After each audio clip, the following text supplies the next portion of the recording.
Bonsoir à tous, bienvenue dans le Grenatime, bienvenue dans ce Grenatime qui va analyser, qui va débriefer ce maigre match, ce nul 0-0 concédé à domicile. Mais pour ça, pour nous en parler, on a un consultant qui était au plus proche du terrain, il a été se rendre à Saint-Symphorien. On parle évidemment de Noé qui fait son deuxième podcast. Noé, comment ça va? Bonsoir à tous. Bah écoute, ça va très bien et toi frérot? Enfin, ça va très bien, tout est relatif en vue du match qu'on vient de vivre, mais ça va très bien, c'est bon. Effectivement, comme Saint-Valentin, enfin comme pré-Saint-Valentin, on espérait un meilleur cadeau. Mais on va en parler tout de suite après le générique. C'est parti. C'est l'entrée d'Ismail Assar qui va immédiatement s'illustrer. Enfin, là, on est déjà à 3, je peux vous dire 3. Et ça m'énerve. Ça m'énerve. Le titre de champion est fêté dignement à Saint-Symphorien. Ah là là là, ce soir, les gens qui sont restés devant la télé comme moi ont bien fait vraiment. Je ne veux pas te discréditer, mais comme ça au moins tu vas pouvoir nous rendre compte de toutes tes impressions. Et donc là je vais te lancer directement. Qu'est-ce que tu en as pensé si tu prends du recul à chaud là de cette performance ce soir au global? Ah bah déjà il faisait très froid, il faisait très très froid. Et c'est pas le match qui nous a réchauffé, on va pas se mentir. Non. Un match vraiment faible, vraiment. Je sais pas trop comment on pourrait qualifier ce match. Est-ce qu'on peut parler d'une contre-performance ou je sais pas en fait. J'ai l'impression d'avoir vu un match où on était assez brouillon, où il y a une première mi-temps où on a essayé d'avoir quelques occasions, on a marqué un but malheureusement hors jeu. Et une deuxième mi-temps où là, c'était complètement un jeu, le jeu, il y avait complètement plus de jeu. On avait l'impression de jouer. On était une équipe sans idée en fait. On a été contre une équipe de Caen qui était assez médiocre, heureusement, un peu à l'image du match de la semaine dernière. Mais ils n'ont pas été dangereux, on n'a pas été très dangereux non plus. Au niveau offensif, le dernier choix, il est souvent catastrophique. Voilà, il n'y a pas grand chose à dire. Et du coup, moi j'ai une métaphore qui est ressortie de ce match. Je sais pas trop ce que t'en penses. Dis-moi. Mais c'est la métaphore du bon élève à qui on demande plus. C'est-à-dire que on a des qualités certaines à tous les niveaux, on est assez bon, mais t'as l'impression que on pourrait faire encore plus. C'est un peu brouillon, on essaie de se débrouiller sans vraiment développer d'idées, sans vraiment développer un jeu digne de ce nom. Ouais. Et voilà, je sais pas trop ce que t'en penses. Si t'as réussi à comprendre la métaphore aussi, il faut que je l'étoffe un petit peu. C'est une performance qui nous correspond. Non, pardon, une métaphore qui nous correspond totalement. Ouais, c'est ça. En fait, mais c'est relatif parce que on a je sais pas, on se donne une image d'aspiration à monter, de mecs d'élèves qui aspirent à monter. Mais est-ce que vraiment cette année on le mérite, voire on en a l'étoffe? Moi je trouve que ça reste à discuter. Donc pour moi, on a perdu de cette image de bon élève depuis longtemps, mais au vu du relégué qu'on est et de notre 4e place, du coup, la métaphore marche totalement, pour moi. Et elle est très claire. Bravo. Bah, pour moi, ce qui fait aussi qu'on est aussi haut dans le classement, c'est que malgré le fait qu'on ait eu des contre-performances, qu'on ait fait des matchs nuls et tout ça, bah finalement en Ligue 2, il n'y a pas une équipe vraiment, je trouve, qui sort du lot cette année. À part le Havre, quand même. C'est ce qui fait aussi qu'on est aussi haut dans le classement, parce que voilà, c'est peut-être notre seul notre espoir de monter. C'est le fait que toutes les équipes sont pas terribles, n'engrangent pas énormément de points. Et c'est peut-être ce qui va réussir à nous sauver. Mais moi, si je peux dire les termes au terme de cette journée, pour moi, l'objectif de monter, si ça continue comme ça, c'est clair que c'est mort. C'est des mots forts, donc, que vous dites. C'est des mots forts, mais je vois pas comment, avec une mentalité comme ça, avec un jeu comme ça, sachant surtout qu'il y a que 2 places pour remonter en plus cette saison, j'ai du mal à nous voir remonter dès cette saison. Je sais pas trop ce que t'en penses. Ça va se jouer à un style, mais ouais, c'est vrai que c'est bizarre ce sentiment-là d'être un peu blasé, d'être quatrième parce que, enfin, alors qu'on était dans une très mauvaise position il y a 10 matchs de cela, parce qu'on est quand même, on va rappeler un peu le positif, même s'il n'y a pas que des victoires, on a quand même 10 matchs d'investibilité. Certes, mais sur cette image d'invincibilité, il y a combien de matchs nuls 4 je pense, ouais. Non mais c'est sûr, c'est... 4 matchs nuls sur une montée, c'est des points qui se jouent. Clairement, un match comme ça, un match contre Caen à domicile. C'est ça, à C'est une domicile. équipe aussi pauvre. Je sais même pas si t'as les stats, mais je sais même pas si Caen a tiré au but pendant ce match. J'ai les stats. T'as les stats, ok. Mais du coup, je me doute que pour Caen, offensivement, ça devait pas être non plus. Eh ben écoute, c'est mieux que nous. Enfin, je trouve, non, c'est pas mieux que nous, mais par rapport à la précision de tir, nous on est à 10%, on a cadré une frappe sur 10. Voilà, bah c'est pile, c'est révélateur à fond de notre problème, de notre souci en fait. Ouais. Et eux, ils sont à combien de frappes? 5 frappes tentées, 2 tirs cadrés, bon, c'est pas tellement mieux. Non, ils nous mettent pas à l'amende, mais... J'étais un peu mauvaise langue, mais ça reste quand même pas tellement, pas terrible. oui. Et ça c'est 3 points, à gagner, c'est 3 points qu'on doit gagner ce soir.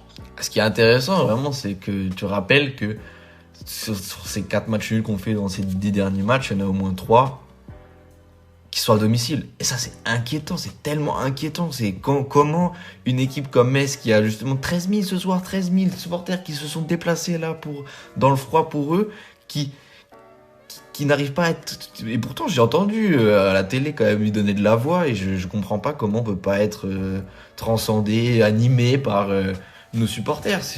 Tu joues devant ton équipe, tu joues à domicile. Mais pour moi, voilà, tu mets le point sur quelque chose, et moi en tant que supporter qui l'a vu au stade, c'est vrai que t'avais un énorme décalage entre les supporters qui poussaient et t'avais l'impression qu'il n'y avait pas d'engouement au niveau du terrain, t'avais l'impression qu'ils avaient pas envie.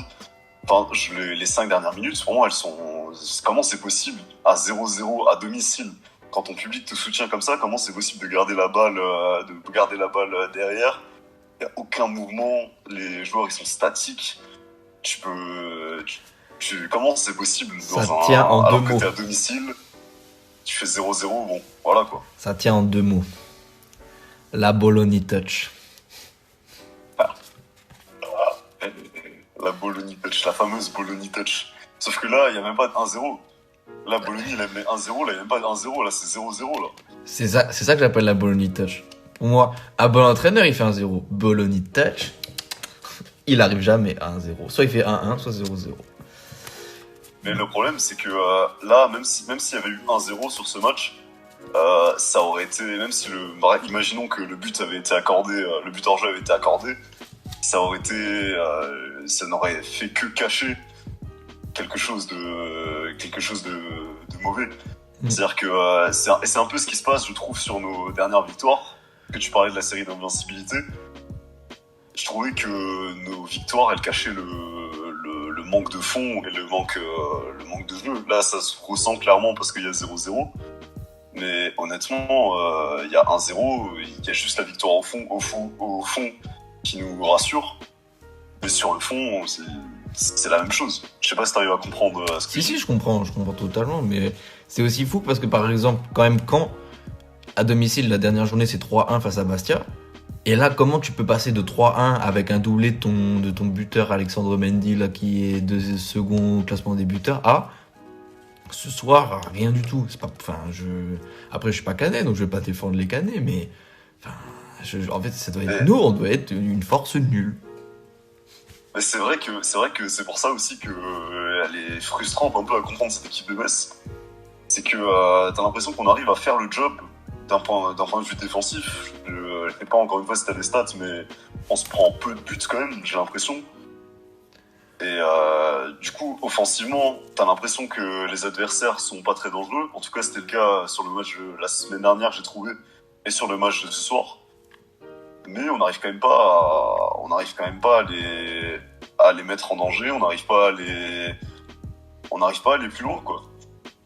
Ouais, c'est un peu tout ou rien cette saison. C'est soit des 0-0 à domicile, des 1-1 à domicile, soit 4-1 à Nîmes. Mais bon, après, 3-4 matchs après, on fait des nuls. Donc. C'est ça. Bon, j'ai quelques petits points sur lesquels je vais te lancer. Ok. Bon, petit Noé, parce que moi j'ai une grosse question sur la formation. Parce que pour moi, pour une fois, là ça fait 2 matchs que Bologna met le 11 que pour moi je mettrais si j'avais tous ces joueurs à ma disposition. Avec le choix des joueurs, et il retitularise Atta pour moi, ce qui était logique et bien, puisque ce soir il fait un match, je trouve que ça a été un des meilleurs Messins. Mais tu vois, quand je vois que Mikotadze, ça fait quand même plein de fois qu'en 9 il fait rien du tout, et que c'est sa place préférentielle pour moi, elle est à gauche, et qu'on continue à le mettre en 9, ça me dérange de pas avoir un vrai 9. Je sais pas si tu as ce sentiment-là, mais pour moi, il faut changer quelque chose dans la formation, ou alors faut mettre quelqu'un en 9, mais là, pour moi, on joue sans attaquant de pointe. Moi, personnellement, ce soir, j'ai pas trouvé que Mikotadze a fait un trop mauvais match. Alors, on l'a pas trop vu, mais j'ai trouvé qu'il était aussi un peu esselé. Oui, il était pas mauvais, j'ai pas dit qu'il était mauvais, mais je Oui, pense mais, juste qu'en 9 pur, ça peut pas le faire. Bah, de toute façon, c'est un peu notre plus gros défaut, c'est ce manque de neuf. Parce que Ibrahim Agnan était clairement plus bon du tout à Metz. Et c'est vrai. C'est vrai, après, le truc, c'est que sur les côtés, il y a aussi pas mal de concurrence. C'est vrai. Sur les côtés, on a déjà des très bons joueurs de côté. Je sais pas si je placerais un Mikotadze à la place d'un Sabali à la place d'un Sabali, ou même à la place d'un Lenny Joseph sur le côté, qui font un bon taf, même la Mingay. Je trouve qu'il y a déjà pas mal de place pour ces joueurs de côté. Après, Mikotadze en 9, c'est pas non plus quelque chose qui me déplaît vraiment. Ça me déplaît pas, mais c'est soit un faux 9, soit un 10 pour moi. C'est pas un 9 parce que il a la qualité de finition, je pense quand même, il est audacieux en plus, mais pour moi, tu vois, quand tu parles de Lenny Joseph et Sabali sur les côtés, un Mikotadze, pour moi, il les mange à gauche. Miam miam. Bah, en fait, le problème aussi, c'est que tu mets qui en numéro 9 ? Pour moi, Skuka. Moi, je le tente une fois au moins dans titulaire. Je sais pas s'il est vraiment en manque de rythme, ou je sais pas, ou si le décalage est un peu compliqué. Mais pour moi, tu me le tentes. On l'a recruté pour ça, tu me le tentes. Là, ouais, on n'a pas trop eu l'occasion de le voir pour l'instant. On n'a pas trop eu l'occasion de le voir pour l'instant. Après, tu veux quoi ? Tu veux le tenter une fois pour voir ce que ça donne ? Ouais, s'il est au point, pour moi, physiquement, tu me le mets titulaire. Et après, c'est la question du 10 aussi. Mais aussi, point à ne pas négliger, c'est que Jalot, il n'est pas là ce soir. Et pour moi, Jalot, c'est quand même un gros cadre de notre équipe. Effectivement, c'est vrai. C'est quelqu'un qui pèse énormément et qui peut, en plus, apporter cette qualité de frappe de loin qui peut justement amener des dissuasions dans la défense et dans l'approche du match des équipes adverses. Et qui a manqué aussi pas mal, je trouve, ce soir. Oui. Cette prise de risque, cette prise de risque, ces frappes de loin, parce qu'on sait que quand c'est bouché, souvent la meilleure option, c'est la frappe de loin. Ouais. Et j'ai trouvé que ce soir, elle n'avait pas été si utilisée que ça, quoi. Non. Et j'ai aussi un dernier... Alors, on va juste parler vite fait de la profondeur de banc, parce que pour moi, je rabâche le problème, mais j'aime bien remuer le couteau dans la plaie quand ça ne me concerne pas. Parce que ce soir, quand on met la Mingay à droite, pour moi, là, on paye un manque de technicité et de qualité de football, quoi. Genre, enfin, quand je suis désolé, mais quand je vois un centre de Lamine Gueye, j'ai les yeux qui saignent. Oh.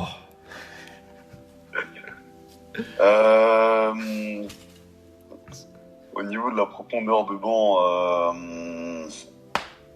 Parce qu'en soi, les joueurs, ils sont là. On peut, genre, comment dire, ils sont là. On a un mec à droite, on a Lamine Gueye. On peut mettre justement, Skouka en neuf. On doit avoir Jalot quand il est là. Donc on a de la rotation à faire. Mais elle est nulle notre rotation. La seule rotation que je trouve bonne à Metz, et alors que en potentiel, j'aimerais bien qu'on fasse tourner avec Skouka, mais que la meilleure rotation pour l'instant, c'est Maziz Atta. moi je partais sur un problème du coup qui est un peu plus global, mais le problème du mercato. Oui. Le problème du mercato, c'est que on sait que à Metz sur les mercatos, on n'est pas les mecs les plus affûtés, les plus qui auront le plus d'inspiration donnée sur les mercatos. Et ouais, c'est dommage parce que on trouve rarement des pépites qui sortent du lot. Et c'est vrai que ça peut jouer notamment sur ces rotations-là. Eh oui. Mais donc, j'aimerais aussi qu'on parle d'une arme qui est essentielle dans un club de foot pour, une arme essentielle et dont on a eu l'occasion d'utiliser. Alors attends. 8 reprises ce soir-là. On a eu 8 corners. On a eu aussi plein de coups francs et on ne sait pas les tirer. Je suis entièrement d'accord. C'est fou. Quand tu vois la qualité des corners, mais pareil, comme toi avec Lamine Gueye, je sais, c'est pas possible. Des corners qu'ils n'arrivent pas à décoller, on dirait des frappes d'enfants de 8 ans. C'est vrai que c'est dommage parce que c'est vrai qu'on a vraiment beaucoup de corners et on n'arrive pas à les concrétiser parce que le centre est pas bon, parce que je sais pas pourquoi, mais c'est pas une arme très dangereuse chez nous. C'est trop dommage. Et donc du coup, je voulais te poser la question de pourquoi pas tenter de faire tirer Atta, parce que Mikotadze c'est très moyen, Lamine Gueye les yeux saignent, et le seul qu'on avait pour moi qui les tirerait correctement si on les jouait pas à deux, c'était Maziz. Qu'est-ce que tu pourrais penser d'Atta ou... Ouais, genre, à part si t'as un autre joueur en tête. Alors franchement, sur les tirs de corner, à mon avis, je sais pas vraiment, j'ai pas vraiment T'es pas à l'entraînement ? de personne qui vient en tête.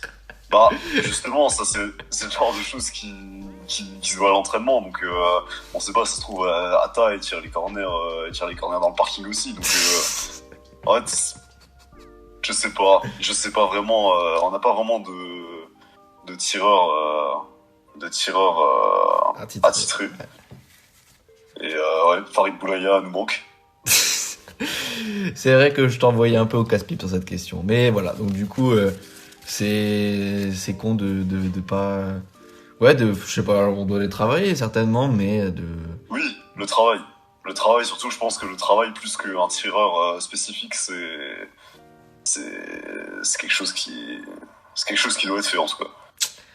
Voilà, on sait que juste, je vais ajouter un dernier petit mot à ce sujet, c'est que je pense notre meilleur tir de coup franc, malheureusement, c'est Fally Kandé. Mais il peut pas être partout le bonhomme. Mais il est où Fally Kandé d'ailleurs ? En défense centrale. Il était là Bah oui, non ? Il y avait qui en défense centrale ? Alors attends. Oui, il était là. T'étais au stade ? Ah putain. Ouais. Mais après, on peut pas lui demander de revenir en défense cash. Donc, oui. Voilà, enfin bref, voilà, petit sujet. dont on ne trouvera pas la solution puisque on ne voit pas comment il tire les corners et coups francs à l'entraînement. Donc, petite conclusion. Match horrible, ennuyant, soporifique.